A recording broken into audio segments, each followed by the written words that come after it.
guys, it's Anime OVO, and today is Chapter 8 of Shoji X Reader. Enjoy, guys! Your point of view. You slept for about an hour until you felt a hand gently shake your shoulder. You look up, and it was Miso waking you up because the doctor had came in. Hello, Yin. How did you sleep? The doctor asked. I slept fine, thank you. The doctor nodded his head and helped you out of bed. He gave you your normal clothes and told you to go get changed out of the hospital gown. You walked to the bathroom and got changed into your casual but cute outfit. You walked out of the hospital with Shoji and talked about how excited you were to get back to UA. He said he was happy that you were coming back too. He walked you home before going back to his home. You immediately took a shower and then got into your pajamas. You sat in your bed for a while trying to get a hold of your mom until you got a text from Miso. Miso Shoji. Yin, I see your light's on. You should go to bed, he texted. I'm fine. I'm trying to contact my mom, you texted Miso. A few minutes later he responded, I'm sure she'll be okay. She left you your card, correct? You responded, yeah, but I'm still worried. He texted back, it's gonna be okay. Please get some rest, Jin, okay? Alright, thanks, Miso. Good night, you texted. He texted you back. Good night, Yin. You blushed a bit at his kindness. You turned off your light and pulled your covers over yourself and drifted off into a deep sleep. The next day, when you woke up, in the morning, you got dressed, ate some food, and went to go meet Shoji as usual. Hey, Yin, I heard we were training at the USJ today. Your stomach dropped. You thought about that guy with the blue hair, what he said a few days ago. You tensed up. Yin, Yin, Yin. You snapped out of your thoughts. You looked up at Shoji. You two were standing in front of the metro, and he was offering to help you on. Oh, I'm sorry, Miso, I was zoning out, you said. You took his hand and he helped you on. You sat down and continued to talk about homework and hero costumes and other such things. Once you two got to the UA, you stepped off and began walking. Shoji now held your hand because he doesn't want to get separated from you like he did a few days ago. It always made you blush, but you tried to hide it.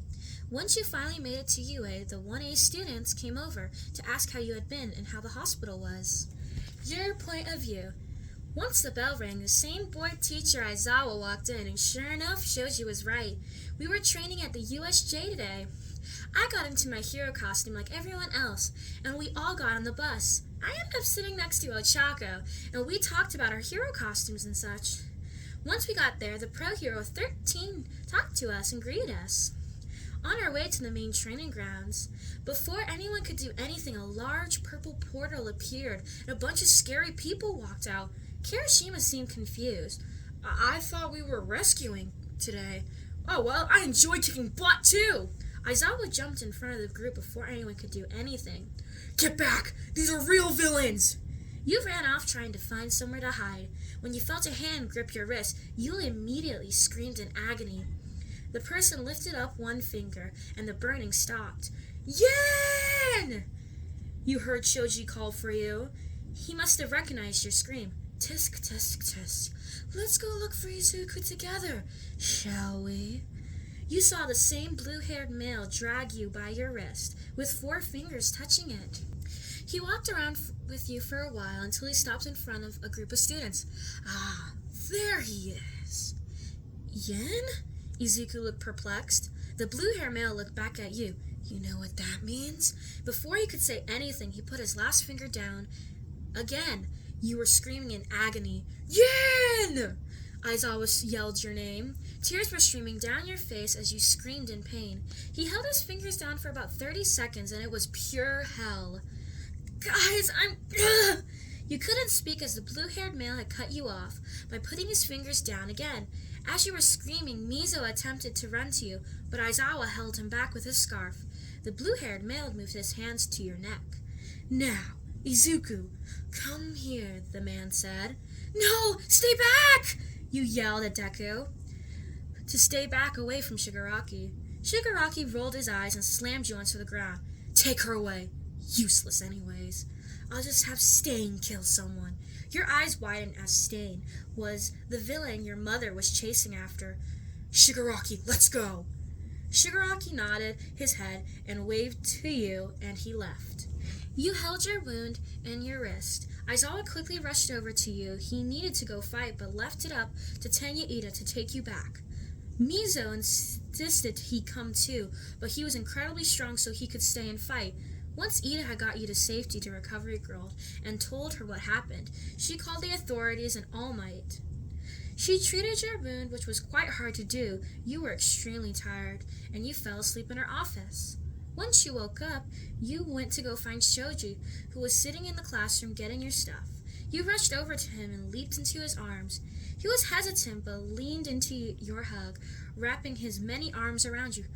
"I'm sorry," he said quietly. You pulled away and looked at him in disbelief. "It's not your fault, Mizo. You did nothing." You were sobbing. You were worried Shigaraki would hurt Shoji or your mother, or any of your friends. He hugged you again, and after you two had a small conversation, you started to head home. After you two got off the metro, you saw a huge crowd around a gas station and alleyway. You decided to check it out. You dragged Mizo to the front of the crowd, and you froze in place. You couldn't move, you couldn't speak, you couldn't even breathe. Your mother laid on the ground, chalk-lined her body frame, blood was everywhere, and the police tape was all around the scene. Everything was in slow motion for you. You tore through the tape without a care in the world, sobbing crazy as you dropped to your mother's side. You pulled her body into a hug and you screamed and cried. You were hysterical as you held her close to you. The police pulled you away, but you fought and kicked, attempting to get away. Shoji was standing there. He was stunned, sad, and scared. The police took you over to Mizo, who had moved to the back of the crowd. He embraced you in his arms and you sobbed into his shoulder. He hugged you tightly and told you everything would be okay, but you pushed away from him. "I'm sorry, Shoji. I can't have him hurt you. If Shigaraki figures out I care for you, he's gonna come hurt you too. I can't have that happen. It would be my fault," you sobbed.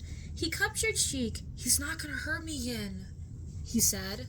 You removed Shoji's hand from your face. "Please, Shoji, I don't want to hurt you." As much as you wanted to stay there with him, you couldn't let him get hurt. You walked off to who knows where, away from Shoji. You didn't want to see the pain you had caused him. It would cause you more pain. And you left, leaving Shoji there alone.